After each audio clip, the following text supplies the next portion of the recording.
This is the first time na hindi tayo magkakasama. Actually, ginawa ko talaga yun. And sabi ko, kahit sino sa inyo, hindi ko muna pipiliin. That's gonna be biased kasi. If I really had the choice, of course I could try. Oo. Hindi kita kayang saktan, boy. Pakita na, boy. Hindi po ako yung first option nila bilang member po nila. Kasi meron din po talaga silang hinahanap sa members nila. And ako po, kung hindi ko po parang na-achieve yun, okay lang po yun sa akin. What do you feel? Hindi okay ka na naman. Siyempre malungkot talaga. Oo, nakalungkot.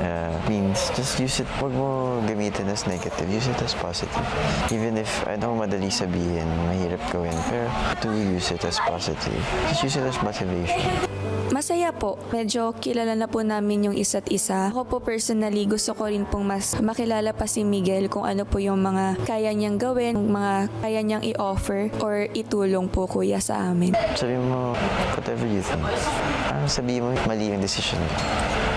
Mali yung decision nila na hindi ka pinili. Pag ako, pipiliin kita first. Masaya po, kuya, na nakasama ko po si Eliza sa grupo ko. Medyo close na po kami, kuya. So, I think yung bond po namin sa mga tasks is gonna be easier po, kuya. Pero syempre, kaming dalawa lang po yung kapamilya. So, if ever it comes sa nomination po, kuya, I wouldn't want it to. Ko po gustong mawala siya sa bahay po, kuya. So, I'll try my best po para hindi po umabot dun.